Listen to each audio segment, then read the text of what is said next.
You okay? He's my brother. I have to find out what they're gonna do. Wait, Ved, wait. If Ram thinks for one moment you're on Jay's side, you're going to go down with him. What's done is done. Look at me. If Ram's not going to last, he goes off to cyber heaven. Who takes over here? You, Ved. You're his natural successor. You think? Sure. There'd only be Ebony to worry about, but we could take care of her. As long as Jay isn't around.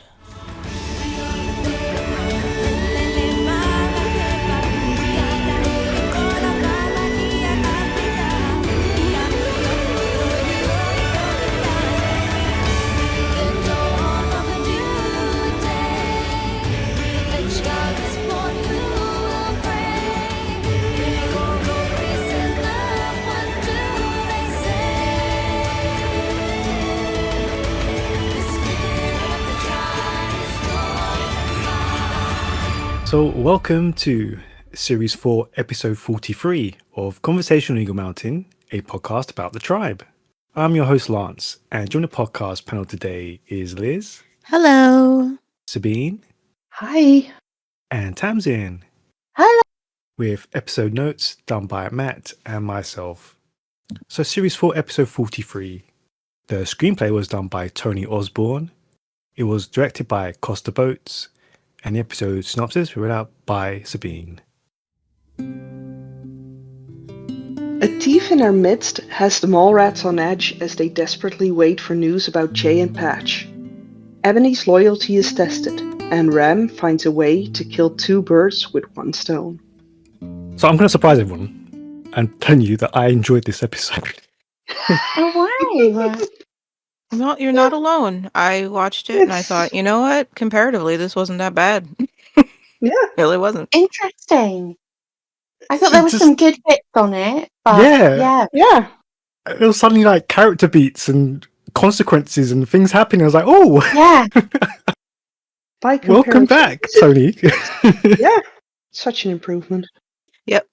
My actual thought was, this isn't a bad episode. Too bad it doesn't, fix what it's surrounded by, but on its own, in its own little bubble, it's actually fine.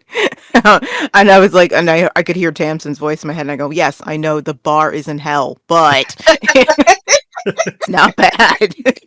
It's not bad. It's not great bad. stuff in here. Like, obviously, surrounded by mud.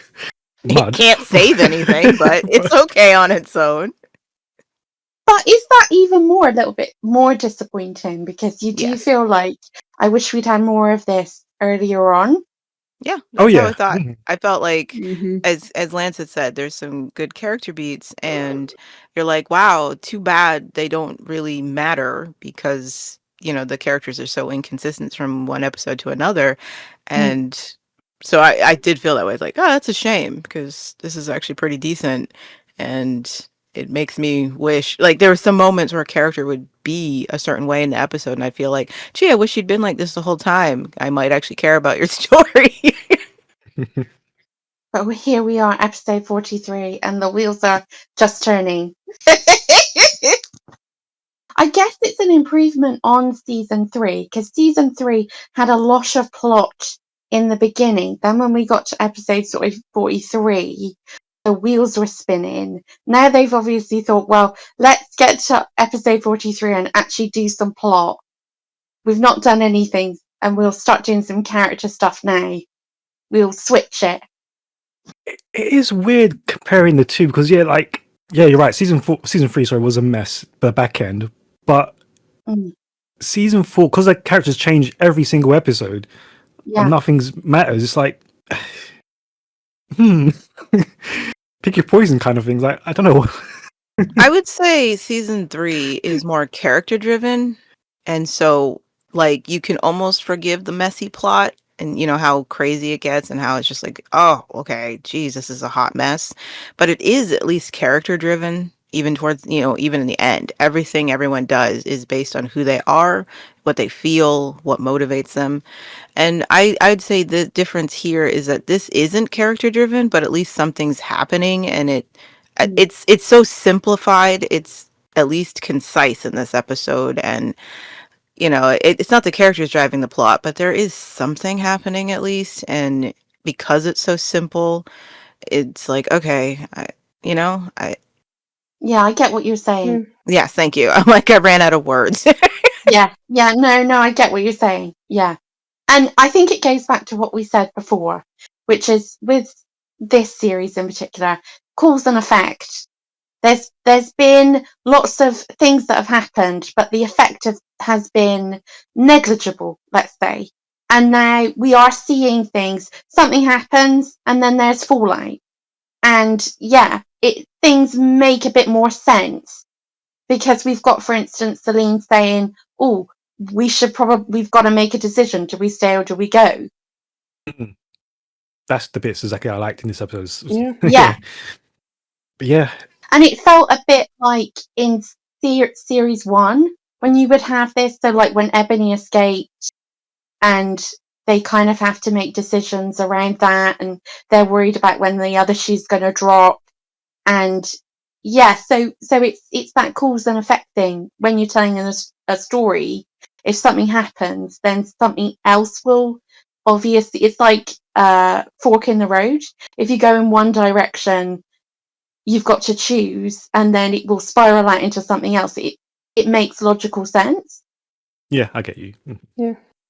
But it does make me laugh that even that is like we've seen this conversation happen. I think every season has a conversation of the characters discussing whether they should leave the mall. And it made me laugh that this one is still half-assing it because we don't even see the discussion that made them come to the conclusion that they come to. Like, we are in the mall and Celine poses the question, should we leave? And then we pan back to the technos, and when we come back, they've made their decision. I was like, wow, you didn't even give us the discussion. I actually laughed at that. But like, What's decided? We're staying. Like, what? That's amazing. I was like, you know what, Tony, I'll give you a little pass because so much other things has happened in this episode. I'll give you a pass. You can fit it in. Okay, it's fine. I mean, what are they going to say that they haven't already said? So, Yeah. And at least they had the conversation, because earlier in this series in particular, they would not have had the conversation about leaving. They would have just bumbled about as if it was all fine. Yep. At least they had the conversation. Yeah. Even if we didn't hear it. the conversation was probably like, guys, the plot won't let us leave. So, So, we're stuck here. So, following on from the last episode's cliffhanger, Jay takes Java hostage in an attempt to make his escape with Patch, but she quickly takes advantage of an opportunity to overpower him, with only Patch managing to make it out. Patch, you're alive! So's Ram. They kidnapped me to try and save him. I didn't think he was gonna live, but then he did, and Jay tried to stage a coup. Is Jay okay? I don't know. He didn't get out. What'd you make of the resolution to last episode's cliffhanger? I liked it. I thought it was actually filmed in an energetic way. And, I thought it was easy to follow the action beats. It didn't seem silly. Like often when they're holding somebody hostage and you're like, the way they're holding him, like, you telling me you couldn't get out of that? I felt maybe the tight corridor worked in its favor, and it made it more plausible the way they moved around each other, the way the way Jay was able to grab Java, and the way she was able to reverse on him, how Patch, that gave Patch the opportunity to get away. I thought it was blocked well, and they used the space to their advantage. And again, I liked the energy, the pacing of the scene. It worked for me. So I've just got one question, and I think I blinked, and maybe I missed this. But last week we ended on the cliffhanger, and there were supporters of Jay behind him, other technos, with their zappers ready to zap. What happened to them? They quickly turned as soon as they saw Ram was alive. Right, okay. I blinked and I must have missed it. It's like they were on Jay's side only because they thought Ram was dead anyways, and Jay was going to grab power. But at the end of the day, they will choose Ram over Jay. At least at this point in time. It was an interesting scene though, and with Java, she was so smug, and she kind of walked straight into that. with Jay. I have to say, it's probably the only time I think the Zapper felt remotely intimidating. Him holding her and having it to her neck. I don't know if it's just because the actors were selling it, but it's very clear Java did not want to be shot with that thing at close range. and again, because of the way he was holding her, he didn't have to do that goofy looking awkward wrist movement or anything like that. Yeah, I think that looked like, oh, that actually looks like a dangerous situation. You know, the weaponry looked threatening for once. Yeah, it did in this scene. And I think it's a good thing that at least they didn't let Jay get away, because that would have been way too easy if he would have just walked in, gotten Patch, and got away scot-free. Yeah, but I kind of feel like that's what's going to happen anyway. And this whole episode felt like a way of dragging it out without having to actually execute him. But at least I agree. I understand what you're saying there, but we know they can't execute Jay. We know he's not going anywhere. And Sadly. when a character's in that sort of situation where the bad guy has every reason to get rid of them and doesn't, I just need a decent reason for why. And I will say, I feel like this episode, the writing, at least I believe that Ram would let him go because of his plan. You know what I mean? Like, I buy it. I buy that this is what Ram would want. He doesn't want to get rid of him right away because he wants to know who helped Jay do all this. And once he's convinced that Jay did it on his own, it's so in Ram's wheelhouse to let him go the way he does. I mean, I agree with you. I agree with Sabine. I think, yeah, it makes sense. I just think as a viewer, I think it's because I've got hindsight and I'm like, oh, I know where this is going, and it's frustrating. Yeah, but then I'm not a big fan of Jay either, so you know. I mean, it doesn't help that Java let him go before. I know it does feel like you said. These moments just keep letting him go for no reason, but this one I felt like justifiable to me. But yeah, I do get what I you're mean, saying. I think it's interesting as well how Fed comes forward to kind of stand up for Java, and he's the one that says, "Oh no, she was here by your bedside the whole time." And yeah, I think that's interesting. It just goes to show what an interesting character he is yet again, and how it's so frustrating when you know that he's going. Yeah. There's so much you can attribute to what his motives as to why he would stand up for Java. I mean, at the end of the day, there's not much reason for him to do it, especially when you consider his end goal. His end goal is to get Chloe back. Ram's alive, awake and capable. Now Ved just needs to work on him to get the answers he wants. He doesn't need Java so much for that. And so the fact that he still chooses to back her, it is an interesting thing to know about Ved. It could be that the glasses that he used to wear as he looked at Ram and worshipped him have completely fallen away by this point. He's disenchanted by Ram. He still has moments where he's impressed with Ram's genius, but he's pretty done with Ram. And I do like that story progression of Ved, and the fact that he would take a moment to protect someone from Ram that he doesn't even need to protect. It doesn't really serve him to protect her, but he chooses to do it anyway, says a lot of how far he's come in his opinion of Ram. I think it does serve him in some way, though. At least in my opinion, for Ved to stick up for Java would be a smart thing, because he doesn't want Java as his enemy. That's like Zeke can turn on him in any second and just say, no, it wasn't me, it was Ved. He's best off sticking with her at this point in time in order to get what he wants. Yeah. Because together they can go for, no, Ram, we did everything to save you. And get in his good graces as far as he can. So, he has a better chance of getting the information on Chloe that he desperately wants. Yeah, that's true. Yeah. I liked how the scene was framed with Ved and Java standing together, I thought that was quite interesting because they're not just backing each other up, but they're also physically kind of standing together as well. Hmm.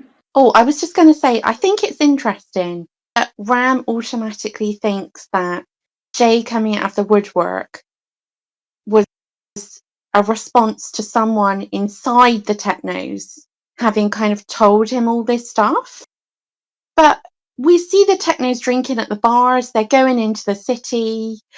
A lot of them know that something is wrong, and it just feels it wouldn't take a lot for someone like Jay, who had once been so high up in the Technos, to put together maybe Ram is decommissioned. I don't know, maybe I'm reading too much into it.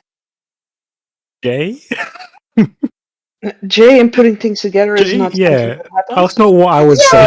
Yeah, But come on, like, the writers want us to think that Jay is this master of tactics and things like that. Like, we know he isn't because we watch the show, right?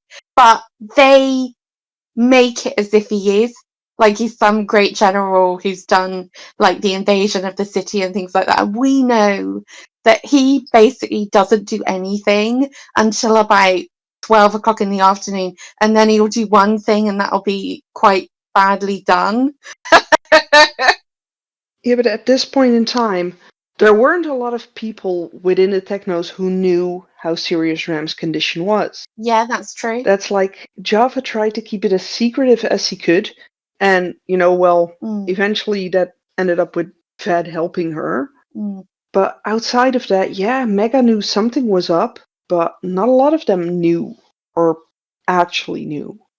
Well, see, I think that's the one flaw with the scene. As much as I did like the scene, I think the flaw is that it's not made clear to us exactly what Java and Ved have told Ram about what's going on. And so when he confronts Jay and says, I want to know who helped you with this. I remember I was thinking this afternoon was, what do you mean? What? It's just, what do you mean? What do you think Jay has done aside from come in here and rally some of your technos and convince them that you're dead? Why would you assume that there's like that what else do you think he's done? And that you need to find out who has helped him do it. What is the thing that Jay had help doing aside from coming in, telling the other technos, I think Ram is dead, let's go, and confronting them? And so I do think that is a flaw in the dialogue, because it's like, what exactly does Ram think Jay has done that he would need help with that, aside from assuming Ram was dead? Like, why would you think that someone had to help Jay come to that conclusion and he's got to torture Jay to find out who it was? You know what I mean? Like, I do think that is a flaw in the storytelling. Okay, Yeah. to me it came across as Ram wanting to know, like assuming Jay was staging a coup and trying to overthrow him, not maybe not fully realizing the extent of how Jay's mind works, or doesn't work. And see, it would help if we knew that, for example, if Java and Ved had told him about the raid on the medicines, stuff like that. Then when you have Jay waltz in, with a posse of technos saying that Ram is dead, then you could be like, okay, Jay's been you could assume, you could understand Ram assuming Jay is behind all of that, who helped him. You know what I mean? But it's like, because it's not made clear to us what Ram knows about what's been happening while he's been taking a nap, I'm like, what do you think Jay has done aside from assume you're dead and convince other technos that you're dead? Because you don't need an accomplice to think someone's dead. So Yeah. that's why I was Okay. like, It seemed more like Jay was trying to seize control while thinking Ram was dead. And I think for Ram, it's more the audacity of him trying to seize control, no matter if he's dead or not. I mean, I think all those people that helped Jay, those other technos, I mean, if I was Ram, I'd get rid of a lot of them. Mm-hmm. Because they're not trustworthy, are they? The first sign of you on your deathbed, and they've gone over to the opposition. Yeah. He could have relocated them to, any other spot where they could be useful. and not help No, Jay. I'm afraid, Sabine, we just need to press delete on all of them. All 5 of them. They've got to go. Send them to the mines, the islands. Yeah, you're sacked. Get out. Back at the mall, Amy tells Dee that a quarter of the medical supplies have gone missing. Having earlier seen Siva acting suspiciously, she goes to Celine and the pair accuse her of theft. While Siva does admit to taking some ointment for her militia recruits, she is angry at the confrontation, and Lex suggests Celine look closer to home. So where are you gonna go? Back to the hotel? Or the farm? I don't care. I'll find somewhere, but I'm not staying here to be called a thief. What's the big deal? People call me stuff all the time. That's different. Why? Because in your case, most of it's true, but I am not a thief. See a panel, what do you think about the air of mistrust throughout this episode, and the spark of the old Lex?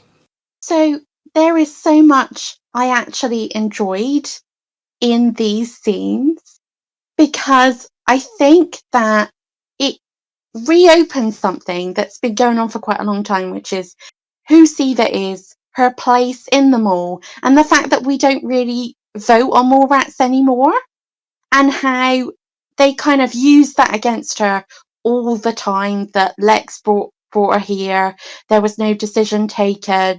And I like later on Lex kind of uses that against Dee, because he basically says to her, well, who are you? You're as new as she is.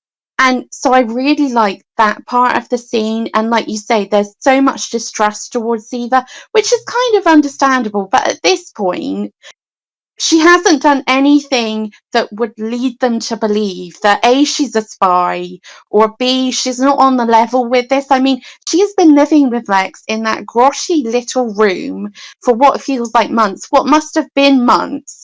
I mean, if this is cover, this is deep cover. She's in deep character right now. And I really like that. I also loved the way that May, in the back of the shot, when Pride says it's not him, he didn't do it.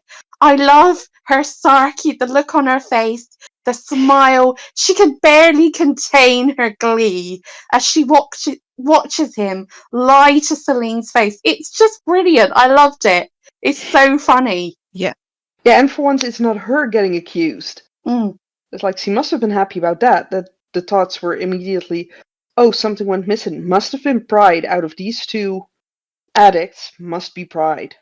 But yeah, as for them accusing Siva instantly, my mind just goes to the fact that in the beginning, when Siva just moved in, Jay didn't trust her either. And since everything Jay says is golden, I can imagine that might have played a part in their minds. I still think they could have done better leading up to, if they had done more with Siva here at the mall, so that it would be believable that there has been this air of distrust towards Siva by the others, especially since none of them have seemed to have much of a problem with her.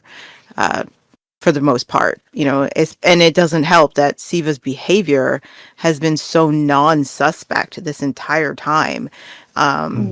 She hasn't shown any interest in what the Mallrats do, how they make decisions. I mean, the girl just spends all day cooking, cleaning, washing things. Even when they asked her to help, when they wanted to get her involved in their agenda, she didn't jump at the chance to do that. She's like, I don't know.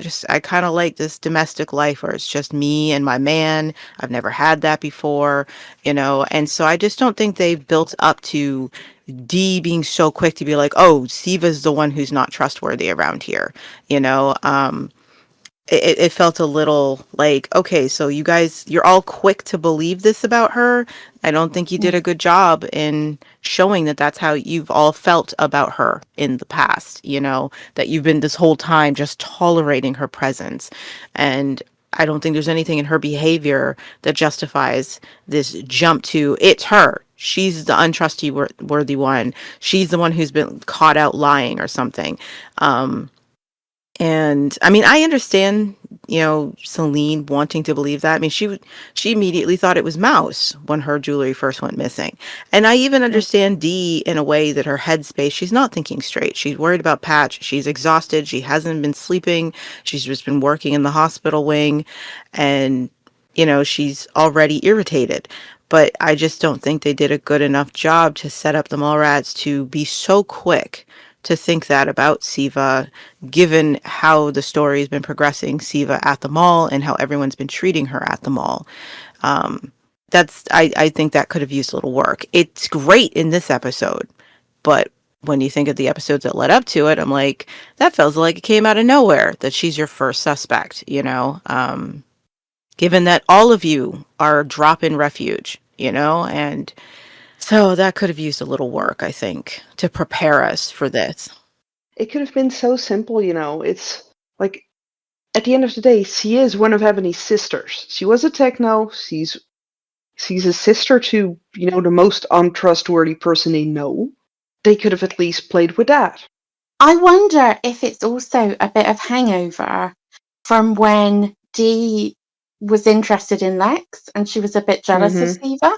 Possibly. But see, this is a consequence when you don't take the time to explore how the characters are feeling at any given time, that you're not laying the groundwork for how their feelings can lead to moments like this, where that could have been sprinkled into dialogue this whole time Siva's been at the mall, how people feel about her presence, aside from Pride just freaking out over everything. His opinion doesn't even count, but we don't even know how Celine truly feels about Siva.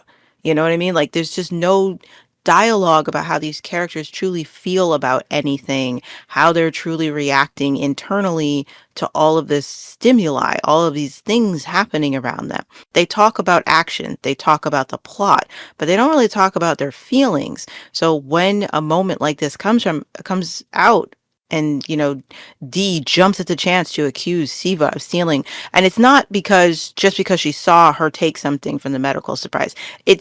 She accuses Siva with an anger, like, I've always known you weren't trustworthy. And it's like, you've never shown that. You have never expressed a distaste for Siva's presence or her as a person since she's been here.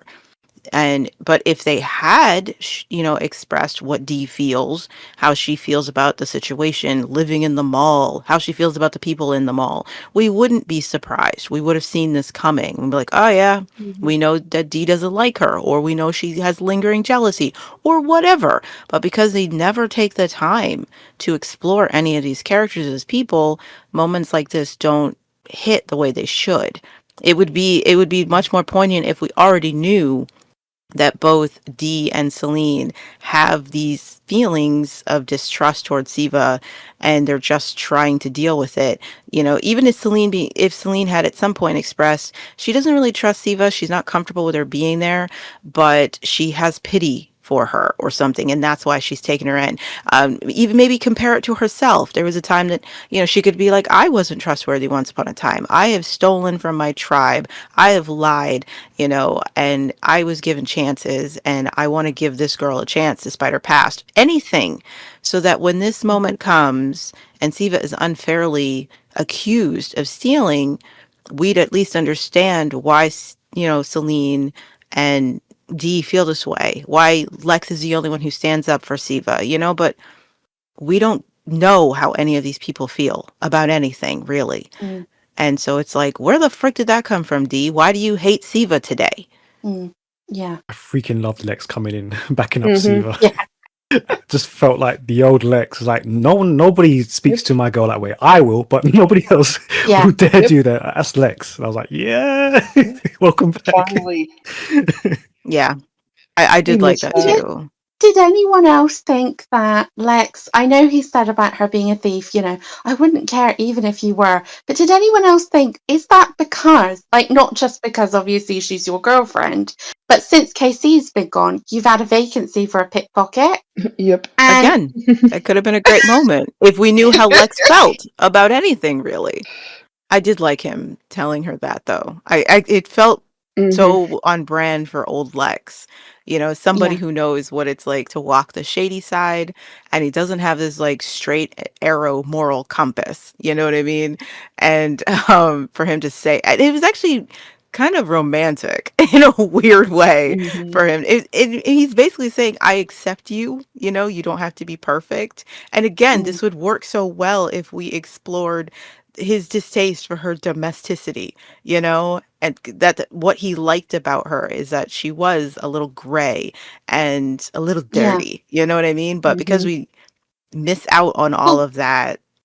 we had a little bit of that last week, didn't we? When he was saying, I don't need you to cook and clean for me. So there was an Mhm. element of that, but it wasn't, it needs a Explored bit more why. work. Yeah, yeah, Yeah. exactly.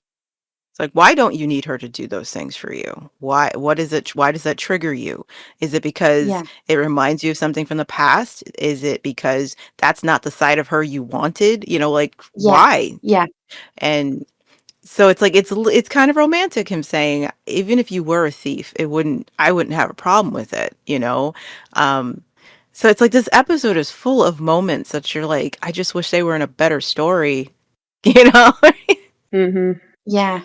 I also loved the way that you could double view him not wanting the room searched was because he shares it with Siva, and also like how dare they search their room, but also please don't search my room because you'll find all the stuff I've actually stolen. Yep. And I liked Siva being like, go ahead and search my room. I ain't got nothing to hide. I thought Siva's feelings of just being like, you know what? I have done nothing but keep your mall clean Yeah. and wash your clothes. I haven't done anything Right. since I've been here. And you have the audacity to accuse me of stealing. Um, I was like, that's right, girl. Stand on business. She's like, check Mhm. my room. Go for it. Skipping on ahead a bit with Siva, I always thought it was crazy the way she kind of left them all rats during season 5. But then you see stuff like this and you're like, no, of course she did. Of course she left Yep. them. Oh yeah. I mean, I loved Yeah. how in this episode she was like, "You know what? I'm leaving." And Lex is trying to talk her out of it without going into why he really doesn't want her to go. And she's like, "I don't care. I will stay anywhere but in a place where people will accuse me of this." And it's just nice cuz it's like a little bit of foreshadowing of when Siva will find her feet. Here's a spark of Mhm. it. She's not asking Lex to take her away. She's not asking him to save her and swoop her off to someplace better. She, in this moment, is willing to strike out on her own, even though Mm, there's no safe harbor for her. And Yeah. I was like, oh, we get a little taste that it was there. It was there, mm. because she knew aspects of herself. And it's a nice moment for her. I like that. Makes a nice change from the girl who screamed bloody murder in the barn. That was just a blip. I mean, she went from sleeping in like a king size to sleeping in a barn. We've all been there. Hysterical. And Pride lying to Celine's face and playing the emotional manipulation. The way he says, Are you saying you don't believe me? I need you to say you believe me." It's so sickening Mm, because, again, we're reminded of how easily Pride can lie to you, mm, and how sincerely he can lie to you. And it's topped off by May smiling about it in the background. It's so mm, sinister. Like she is just enjoying this way too much. I do think it's interesting seeing this change in May. See, unlike Pride, where they didn't do the change very well, he's just been an a-hole all of season 4. I can see the distinct change in May compared to who she was before the Technos got their hands on her and tortured her. Like this, mm, that May wanted a home. She wanted a family. She wanted people to trust and care about her, even though she knew mm, she was toxic AF and they probably shouldn't. She did long for it. This May it comes back. She's so cynical and doesn't care about these people. She doesn't think of them as her family, and she's not concerned about them being harmed or hurt in any real way. She doesn't care about their feelings. She's putting on a billboard face whenever she has to, but whenever no one's looking at her, you see this sinister look in her eyes, a disdain for the Mallrats in her eyes. And I think that's far more effective in showing what that torture did to May, because that's not who she was. She wasn't a malicious person. She was a bad seed. She was a bad egg, but she didn't really go out of her way to harm people. Unless she was trying to save herself, And I think it's just very effective in seeing what the Technos did to May. I think it's not just what the Technos did to May, though. It's the simple fact that they didn't come and look for her. Yeah, Pride just moved on. She knows, He she's got it. clearly He got a aware new that he girlfriend. lied to her and then took up with her friend. And neither of them have had a conversation with her about it. Like, there's not been a conversation between Pride and May about what happened between them. Nothing. And so you can just see it in May's face. She's like, I don't really care what happens to any of you. Yeah. They didn't care about her, so why should she? I also thought it was a nice moment where you had Celine in the office and she was looking at a photo of Ryan. Mm-hmm. I thought that was interesting. Yeah, well, Ryan would have never stolen from her. He wouldn't have treated her the way. No, but it was it was a photo of her on her wedding day to Ryan, and it does make you wonder if now, like reading into it, if she wasn't necessarily thinking about Ryan, but she was thinking about the way that she manipulated him. Possibly. Yeah, because that's what she's getting now. That's what I'm saying. Because we don't explore how these characters are feeling about anything, we can only speculate what that's all about and what's going on in Celine's mind and the emotional turmoil she's suffering, because we just don't know. I mean, you could look at that scene and be like, oh, maybe she's just reminiscing about the good old days, conveniently forgetting how horrible that day actually was for her because she didn't want to marry Ryan. You know what I mean? When you think about it, that was a horrible day for Celine. She was miserable the entire day. What if she was looking at that picture and remembering how easily she was able to lie to his face and say, I do? Yeah. You know what I mean? There's just so many There's things. so many ways you could take that, She could be thinking and looking at these pictures, but we will never know because they won't take the time to let these characters express what they're feeling. Like, when I initially saw her looking at the photo, I thought it was because of the thing from the previous episode of the missing earrings that she used on a wedding day. I thought it was connected to that, but then you could see it so many different ways. Like, I lied to my husband's face. Like, is he lying to me? Do I actually really trust Pride? You could see it 100 different ways, but we don't get no insight into Celine. Right. The closest person to you can lie to you, but because she's been that person, she has done it to another person who didn't deserve that being done to them, but we don't know if that's what she was thinking. She could have been thinking about the earrings. It could be that shallow, And I hate how stupid they make Celine. Like, are you really going to trust May backing up Pride? Really? Like that? Really? This is what ringing endorsement is that? Like, come on. And just a simple fact: she's been lied to by Pride before. Yeah, he's already lied to her. Yeah, but like season 3. Yep. She got locked up because he We don't talk about that. Girl, this man's been lying to you since the day you met.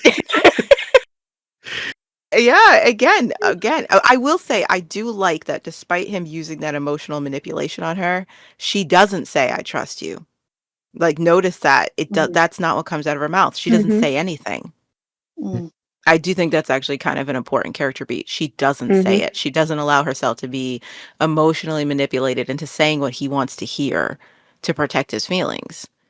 And yeah, I did like Lex confronting Pride, again, it's just in the bubble of this episode.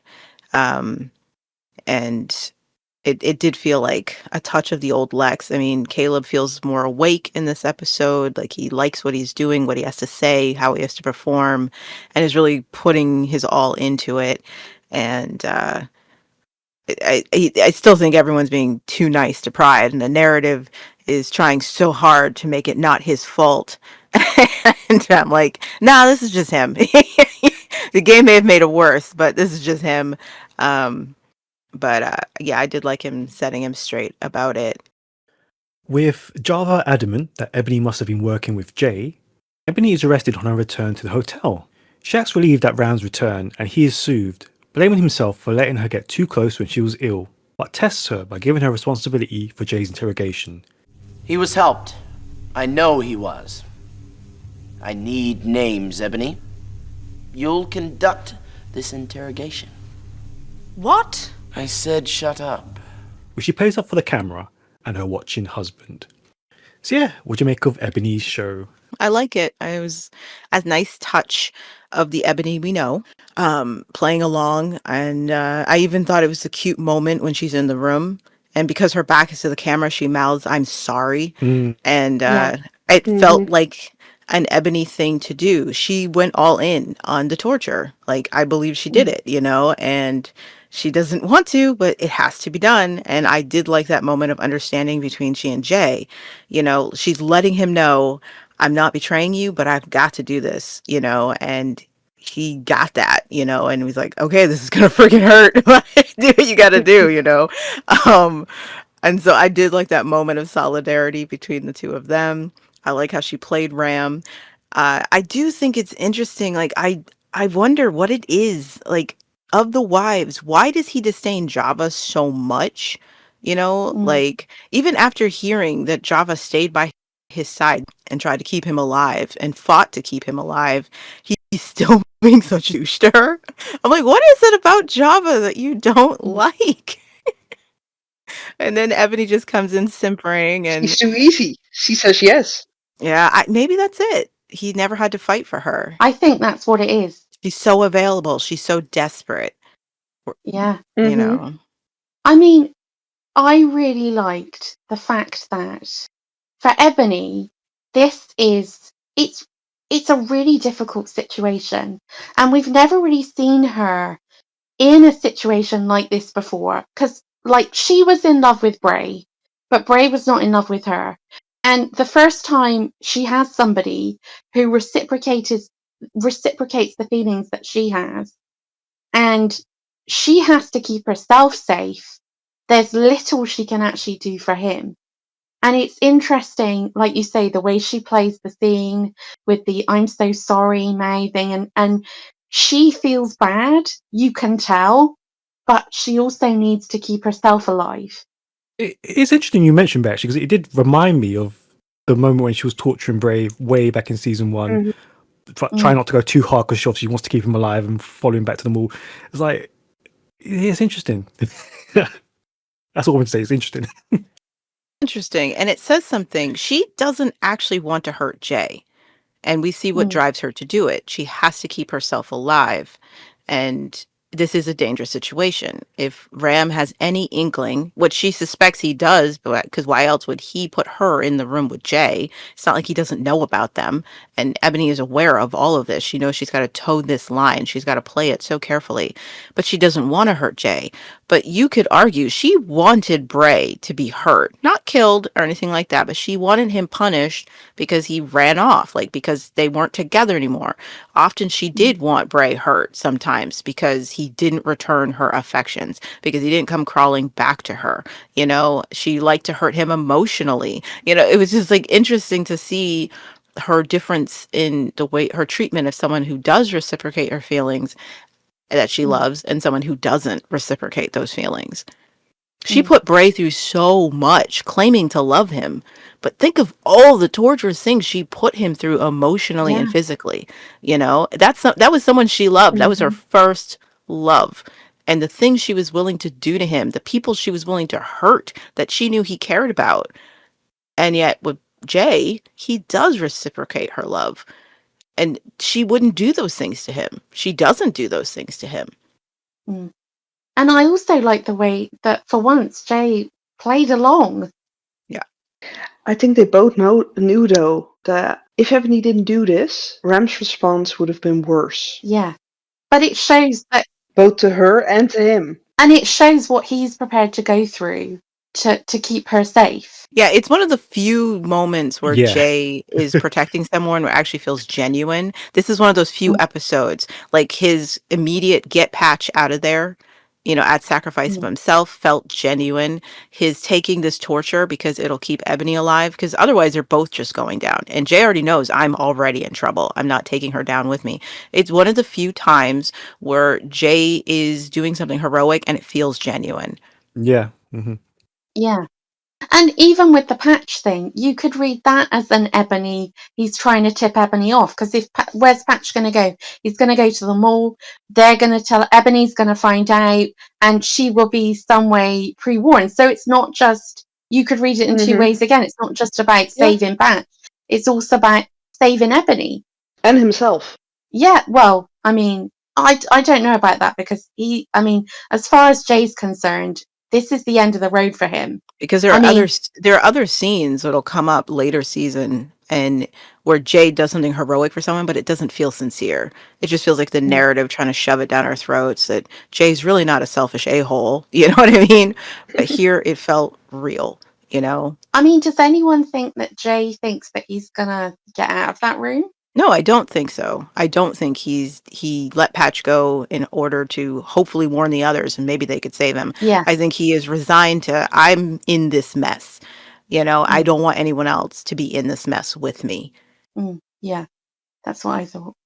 And I even, what you guys know, I ship them, but I also acknowledge that I don't think this is a healthy relationship. I think it's toxic AF. And I do feel that Jay is using Ebony through most of this relationship. But it's moments like this. But you can see it. You can actually see the original plan for this couple in moments like this. And it's like, wow. Like this, yes. If they had been like this the entire way round, my God. Yep. A couple for the ages, I'm like, there it is. There's the spark. The thing that might have only happened if Beth hadn't come back. Yeah, but I mean, I don't blame it on Beth coming back. No. Yeah, that's what I was going to say. We could go around the houses on Sabine. But the thing is, they didn't need to do that. Yeah, they chose to do that. To do it. Yes. Yeah. Because it doesn't even make sense that they were like, oh, what should be the couple? It should be Jay and Amber. I'm like, okay, let's assassinate her character too while we're at it. Awesome. And it just doesn't assassinate her character. It also basically assassinates Bramber. It just assassinates a whole slot of characters. And it's just like, because they were trying to recreate Bramber, and yeah, but this little moment, it brings back that spark that I first felt when I saw these two together, and I was like, oh, they're made for each other, But season 5 is going to throw it all away, because if not for season 5, you could just argue that, okay, season 4 they had some blips in their relationship, but by the end of season 4, like almost the end of season 4, you could be like, nah, these two were made for each other. But then the very last few episodes of season 4, they're like, nope. Rug pull. You're like, why though? Why? Why did you do this? Oh my gosh. But this, I think, is a great moment between these two, and I like the way Ebony plays it. And it was like they're on the same team, and I was like, oh, I love it. I do. And they deserve each other. They do. They absolutely do. Back at the mall, learning of Jay's capture from Patch, the Mallrats, still shaken by the theft, bicker amongst themselves as they contemplate their next move. Should they leave to avoid Ram's inevitable suspicion of them, or remain in the city? As we said, the poignant discussion, however, all takes place off screen. How did you react to the War Council? Well, it was nice that the real world implication of Jay having been captured and them not knowing whether he's going to crack under torture, how long they've got, and they have to decide, are they going to stay in place and fortify the mall the best way they can, or are they going to run? Because if Jay cracks, then, I mean, they're up to it to their neck. So I like that, because as I said in previous episodes, everything would have come out, when they were outside, and Celine and Dee would have been there, and Siva would have been there, and they just would have let Ebony run past them, and no one would have said anything. It was just like, oh well, that's an Ebony problem, not an us problem. But it was an us problem, and I liked it. Well, it's not. Come on. Is it really the tribe if they don't have this discussion at least once a season?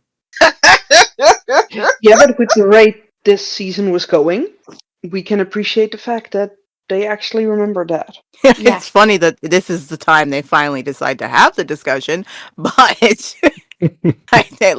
was just like, yeah, what, you haven't heard this question yet, and I can't believe it's only coming up now. Why did they not discuss this in the beginning when they realized they weren't going to try to get their friends back? They should have just up and left. Yeah, the fact that they were like, oh, we're just going to stick this out for no reason whatsoever. But for me, I feel like this is just classic tribe bingo, a discussion of whether we should leave them all. And it's like, oh, finally, ding, ding, ding, ding, ding, they finally said it. We could have turned that into a every season, yeah. Yay, they finally said it. And again, that's going to be the game for next season. It does speak to the laziness of the season that they don't even show us the discussion. I don't know whether to appreciate that or not. I just find that so funny that they don't even have we don't even get to hear their reasons for why they choose to stick it out.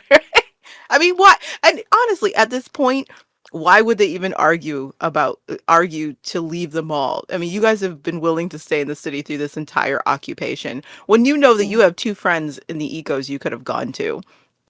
You could have retreated from this. You had the opportunity. There was no real reason to keep you here, and you chose to stay. So, I mean, what arguments could anyone have made about actually leaving the mall that we would buy? You know what I mean?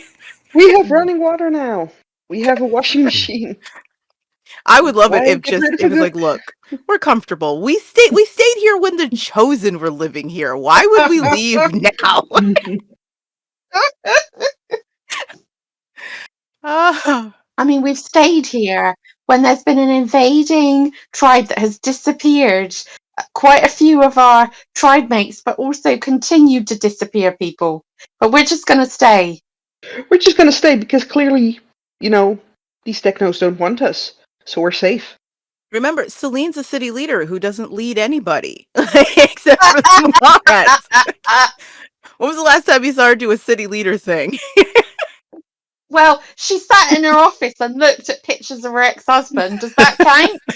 Maybe that's making some big city leader decisions right there. That's what people in power do, right? Big decision. I love that wasn't even a question. When she mentioned should we leave, she doesn't even bring up the fact that she's the city leader. I genuinely think they've forgotten at this point. I think they have forgotten. That plot point was just there so she could have her stupid hospital. And then thank Jay for it. Yeah. Oh, yeah, well, you got to do that at least once an episode. Oh, yeah, you guys, I do think they've completely forgotten that she's city leader. Yeah. Seriously, yeah. Because I don't know what she's doing. There's chaos in the streets. We haven't seen her do one CityNet broadcast to talk to these people. She's just hiding in her tower. Oh my gosh. But hey, she's keeping the tradition of bad city leaders of the Mallrats. I mean, I hate to say it, but Danny was at least the best at understanding that we're running the city. Right. Like, she may have been like a psycho about it, but she never forgot that we have to run the entire city. You know what I mean? Like, I need to speak for Maggie right now. Sorry, who's that? Because I haven't seen Celine give a speech to the city once, which is so wrong. Because everybody else has gotten a chance to address the city. Yeah. And Celine hasn't had one time where she gets to quell the mob. Yeah, but to be fair, it would just be generic. Like, how many speeches did Bray and Amber get? Yeah, but they got speeches that were well written to some extent. They would give Celine just a generic speech that you'd just be like, oh my god. Ram writes her speeches, right? Ebony gets generic speeches. Give Celine a generic You should get speech one, to yeah. address the city. The Reds versus Blue. Just give her something to do. Like, yeah, come on. Something. You're telling me that a city leader, she wouldn't go on CityNet to try and quell this chaos? Right. No, they forgot. They totally forgot. Mm-hmm. I'm trying to think. I generally don't think it comes back up again. I think they have actually forgotten. That's wild. It's one of the only things that's happening with Celine. Goes out with pride, is city leader. She just washed her hands of it. She's like, I can't even run this mall. I'm busy. I give up. Like, that's so crazy. City, hospital, what's the difference? None of the other tribes have come into play where she tries to talk to the other leaders about, like, how do we quell this chaos? You know what I mean? Nothing. They totally forgot. There is no city leader right now. Oh, I'm so sorry, Celine. You deserved better. No wonder people forget that she was leader. Well, when the writers forget it, how the hell are the viewers going to remember? Ved worries about Jay's fate, but Java warns him to keep his head down for a little longer, as he's likely to be Ram's successor once he departs for reality space. So yeah, just briefly, what do you think of the interaction between Java and Ved in this scene? It makes sense in the storyline that Java doesn't love Ram and she just wants the power, because that's who she is in this episode. In this episode, Java doesn't really care about Ram. She's telling Jay, like, this is what you get for choosing my sister and not me. So it's like, okay, so this is an episode where Java wanted Jay the whole time and she's just riding Ram's back for the power.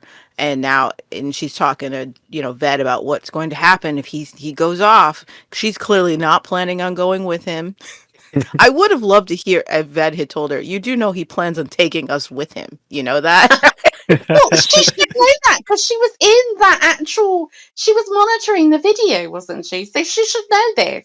Yeah, but she acted like she had no idea what was happening in the video. She was just like tracking a dot that was Ved, and there's a dot that's Ram, and she's like, "Keep going, you're getting closer." But it doesn't seem like she was privy to any of the conversation these two were having in their subconscious. But yeah, so it works if that's the storyline we're on. And in this episode, that's the storyline we're on. Java doesn't actually care about Ram. She's just there for the power. And so it makes sense that she'd be like, yo, Ved, chill, okay? Because Ram is going off soon and we will have this whole show to run, okay? She and Ebony are so alike in that. Yeah. And I think it's interesting that you say what you say, because also Ved is keeping then this really big piece of information that he's not telling Java, which again is like you say, we're all going into reality heaven together. And I found it believable that because of how they've been doing Ved's story and his disenchantment with Ram, that when he's like shows concern about what's going to happen to his brother and feels like he needs to do something about it, it's such a jump from who he was in the beginning, where his resentment of his brother overshadowed everything else. But he's reached a point where he knows what Ram is willing to do to people, and he's already done something to someone that Ved cared about.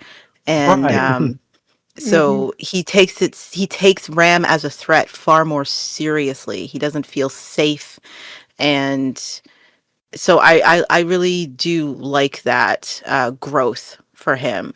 And it just he had to go through a lot to grow up and see for himself, and it felt sincere, this genuine, like, he's my brother, I have to know what's going to happen to him. I can't just sit back and believe everything's going to work out. Absolutely. Can I press the missed opportunity button? Because it's the whole Ved, Jay, where we're going with Ved's character, it's just one big missed opportunity. And it's so depressing to watch. I actually find it really painful to watch because it could have been really interesting, but because Dan's fate in the show, it's so frustrating. Yeah, it could have been so much better. Yeah. Had he just been allowed to stay, it would have been better. Yes. I feel like Matthew McConaughey stuck behind that bookcase. And I'm like, no. Don't let me leave, Murph. Don't let me leave. Yeah. We're like, Ben, we're trying. But no, I feel like that every time I see him, I'm like, oh my God. Who would have thought at the beginning of this season that we would actually feel this bad about the fact that he's leaving? I was just about to say that. I was like, who would have Mm. thought that I would reach this point in season 4 Mm-hmm. and be thinking, I think Ved might get the MVP for this season for me Mm-hmm. Yeah. as Yep. a character. I never dreamed that would I happen. never thought I'd say that. I never thought it would Yeah. happen. And the thing is, it's not like I haven't written a season 6 with Ved and I fixed him according to what I thought would work better for him, and so I know it must have been on some subconscious level that I saw his potential, because I could have easily killed him off in my story just so I didn't have to deal with him. Mm. But I saw it Yeah. there, and I continued writing with him. And I never thought I'd be this place where I'd be like, that was the guy. I understand, guys. I understand the fans now. I'm not a Chloe Mm-hmm. Ved shipper, but I get it now. And Yeah. Yep. I who knew? Who knew that I'd be like, that is a great loss. That right there. Mm-hmm. Mm. And we all feel the same way on this. I think Yep. universally, the whole panel feels like this, Yes. which is Absolutely. rare for all of us. And like, as you said, depending on what way they've written Java, how you can read it is, she's just trying to make the best out of a bad situation. And given the way that Ram treated her in this, and given the way the chips have kind of fallen, and Ebony is back in again, it kind of feels like Ved might be her only option because of the way Ram treated her post recovery. Mm-hmm. Oh my gosh, he was such a dog to her. Like He you just was. you just heard this woman was by your side fighting to save your life. And you're right back to be like, shut up, Java. Like, Java is literally the Meg of the technos. Mm-hmm. Like she just Yeah. gets dogpiled on. And you know what? I think part of it that makes people feel less sympathy for her is because she's so smug. But I mean, they've forgiven other characters for putting on that mask, Yeah. but Yeah. Java she's not forgiven for wearing that mask of smugness and confidence and always wanting to get her lick back on everybody, and if she'd been more a humble character, people would feel sorry for her, and recognize how what a raw deal in many ways she got, Mm. I think Java she'll probably win bet like most lost potential. Yeah. Like Mm-hmm. for me, I think Java will win that one. And it makes sense for her to be smug because her victories are so few and far between that she actually relishes the odd time that she does get one up on somebody. And it's so funny when you think about where the story goes, where, spoilers, but how Java ends up teaming up with Mega, Mm. if that it seems like that's what was supposed to happen with Ved. They were supposed to team up Yeah. and, Mm-hmm. and it that would have worked better because there's been no setup for her and Mega to do this.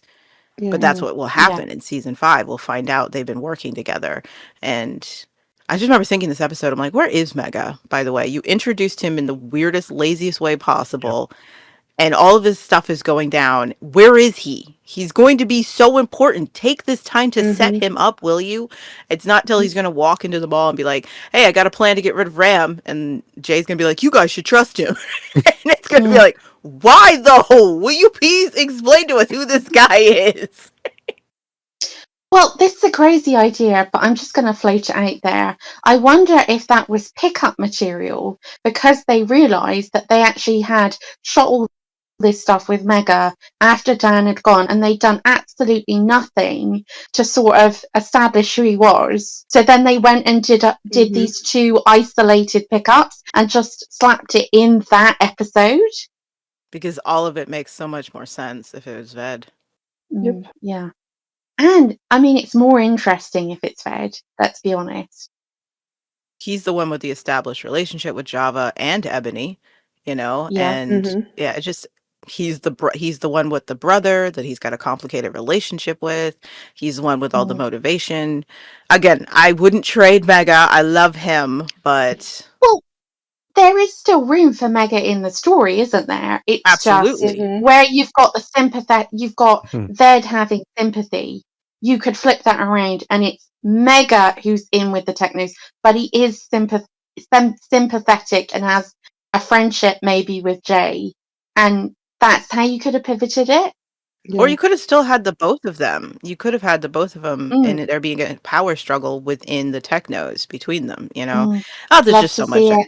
could have been done, or it could have been Mega pulling Ved toward the dark side, or whatever. Anything. Mm, Hmm. He could have been the Emperor, and Ved is our little Anakin over here. mm. Yeah, it's so much potential. All right, cool. That brings us to our final thoughts of the episode.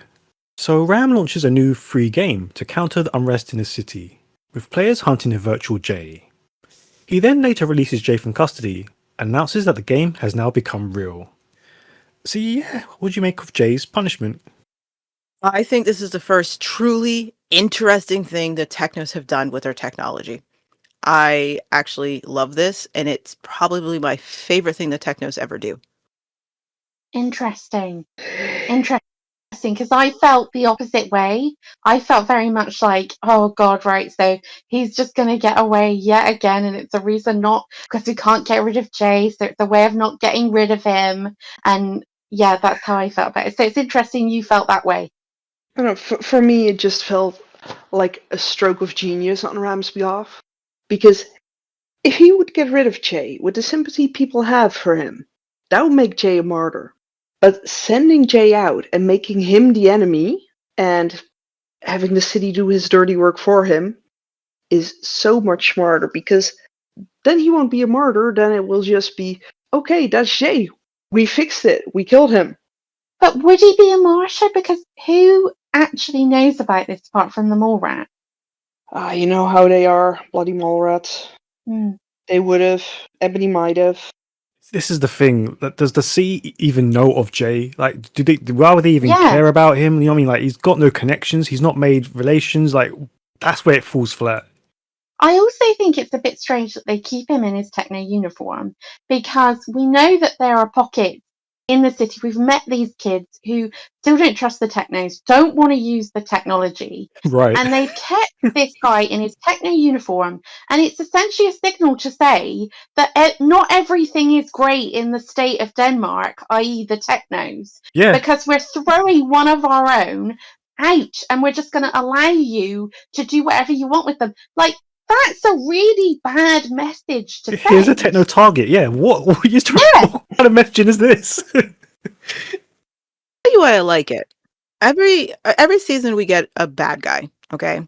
And the bad guy, if we're lucky, if they're written well, will get one signature move that's so intrinsically them, like no other bad guy would Mm-hmm. have done that thing. It's so character motivated by who they are, how grandiose, how insane, how egomaniacal they are. So, for example, when you think of like compelling villains in the show, think of Top Hat and how he deals with the Mallrats and his very short run being around. That was so him. It was such a thing that spoke to his the way he thought, how off his rocker he really was, the way he invaded the mall, the way he sets a fire and leaves them caged to die of asphyxiation. You know what I mean? Like, it was so him. Nobody else would have thought to do that. Only Top Hat would have been like, well, I'm bored now. Bye, die. And that was it. And he just left. That was such a Top Hat thing to do. Or, the way the Guardian was like, I'm going to burn Bray at the stake. Who else would have thought of something like that? Only that psycho would have thought to turn it into this spectacle and then to psychologically torture both Trudy and Bray by making her be the one to light the pyre. That was him. That was so him. It was such a him thing to do. This feels like Ram. This just feels like Yep. something he would do. Get the city kids hooked on a game, watch the chaos spill, and then to get rid of somebody, make them the enemy in the game, and then send them cluelessly out into the real world, having no idea that they're about to be hunted. That is such a Ram thing. I'm not saying it makes perfect sense. I'm not saying it like great. I'm just saying, like, for me, it works because it's so him. No other Hmm. villain would have done this or come up with this. It's only Ram could have, and I, for me, that's why I just like, I love it. Of all the things that Technos have done with all of their technology, and you're just like, there's so many things you could do that are messed up. And Ram, this little game maker, this little lunatic who wants to be entertained and play with everyone all the time. This was just so him. I was Hmm. like, I freaking love this so much. It's interesting because I think for me it could possibly have worked if they had stripped him of his techno garb. But it's just, I don't know if you guys have seen House of the Dragon, but it kind of reminds me of the mistake they make. They cut the head off one of the dragons and then they bring it through King's Landing and they show it to the small folk that actually these beasts can be killed. And at the end of the day, they're just like rotting flesh. And it kind of feels like this undermines the sort of power of the technos. If you say, actually, at the end of the day, we're just kids like you, and without our zappers, you can actually just beat us to death with, a spoon if you want to. I wonder if Ram always expected Jay to get away and just wanted to torment him. Yeah, but then, I mean, why not just kill him? Why allow him to escape? This is someone who's already tried to have a coup against you. And there were 5 people who backed him in that corridor. If Ram hadn't turned up when he did, they would have forced their way into that room. There wasn't anything that Java could do. The numbers were not on her side. They had superior numbers. And there's another thing in this that I'm really frustrated that they never, ever really touch upon, which is that Techno gives Jay a zapper and says, you might need this. So he's tipping him off that not everything is as it seems. But also, Jay still has Techno support Hmm. in the building, and they never do anything with it. No, they don't. I mean, same with the chosen supporters of the Supreme Mother. We never get that angle. Yeah. We're never going to Yeah, explore that, I'm yeah, afraid. And yeah. Could have been interesting, but yeah, it could have definitely been interesting, especially since you already set up the Technos as being so individual in their reasons for being there. They're not a hive mind. So it Mm, doesn't work when you have storylines where they just kind of go wherever the wind wants them to go, wherever the plot wants them to go. That's what they do. And yeah, it is interesting that they never actually utilize the support he has within the Technos. Like, yeah, you can buy that as soon as they saw Ram was alive, they were like, oh, okay, so Jay, you were wrong, he's here, so we're, you're sorry, dude. But at the same time, you can still have empathy for your old coworker who's been, fired, quit, who the mm, frick knows, and be like, hey, just a heads up, you may need protection out there, you know. Um, we ain't that close, but I have a little bit of loyalty to you. I don't want to see something bad to you, so you might want to take this with you, right? But no, they don't do anything with it, unfortunately. They do turn the Technos into a hive mind who just mm, go along with everything, um, which is a shame. Yeah, one would think that some of them would, seeing as how Ram responds to Jay, they would have actually been afraid. Yeah, Ram's taking a big gamble in using this as a way to get his Technos back in line. By showing them I could do this to any of you because I could easily backfire, Yep. but I do think it's in line with his ego and the control he thinks he has. I mean, this is the same guy who believes I'm going to go into reality space and these people are going to take care of me for generations. Like he believes that for some weird reason. Even after this coup, he believes it that everything's going to work out fine when he's under, you know? So I do think it does speak to the places he is stupid, Yeah. mm, yeah, I mean, I don't like the execution, but I do like how Ram's thought process has come to this because, like, yeah, Jay loves this city so much. He wants to build hospitals and education here. So having the city turn against him, that's going to punish you like way more than what I could do to you. So I get that. It's just this whole game fake. Then you're going to attack you in real life. That bit kind of throws me off. But yeah, I do like the way he got to this form. Yeah, especially with him having made Jay basically the public face of his whole operation. Makes sense, yeah. And if you're not going to kill off a character because you can't kill off a character, at least it's an attempt at bringing some tension into the story. You know, like at some age, you're going to think that Jay's in genuine danger. You know, if you're the right age watching this, you're going to be worried for Jay because, you know, he's walking into something cluelessly, having no idea he's in danger.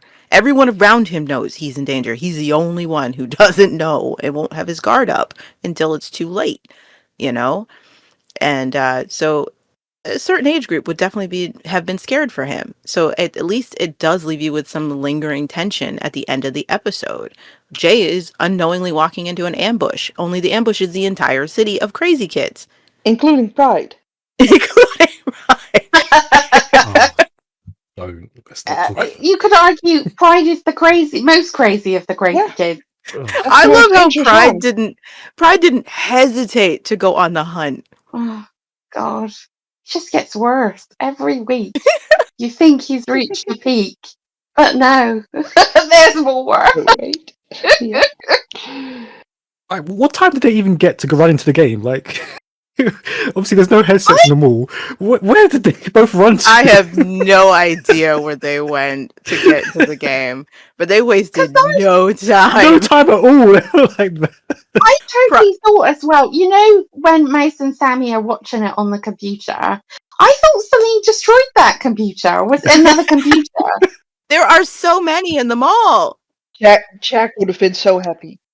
There's so many. Think about it.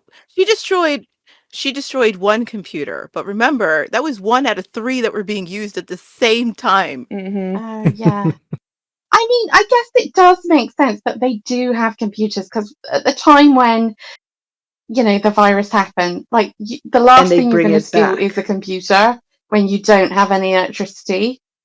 And don't forget, they set it up earlier when Mouse and Sammy, when the game and stuff was first introduced, they like got rid of a bunch of stuff in the mall to buy computer stuff.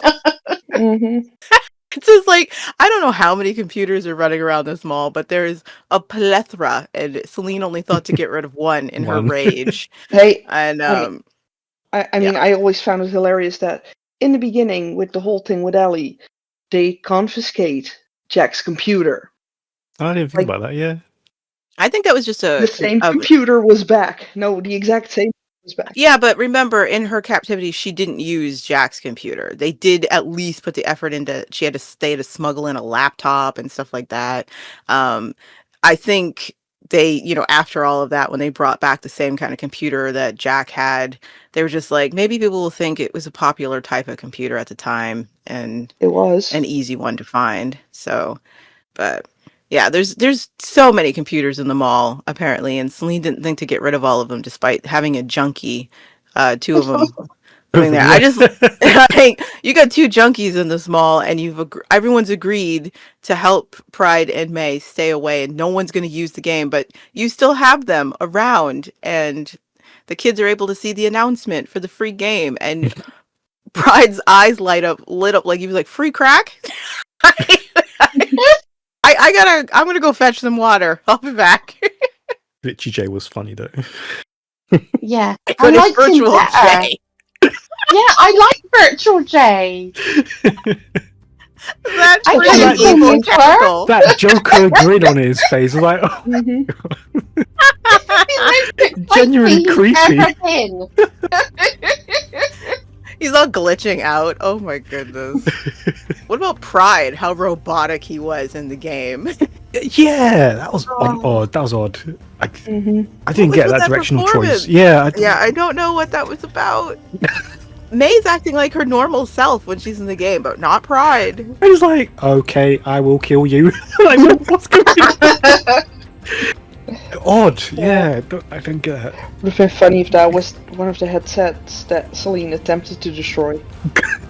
That would have been funny. That brings Series 4, Episode 43 to a close. Thank you very much to the panel, and you can show your support by clicking on that like and subscribe and following us on all the major platforms. You can also leave us a comment or get in touch if you'd like to take part in a future episode of the podcast yourself. Just search for thetribe.co.uk or Conversations on Eagle Mountain. You can also throw us a donation. Just head on over to buymeacoffee.com/thetribe.co.uk. And we'll see you next time for episode 44. Until then, bye. Bye. Bye. Bye.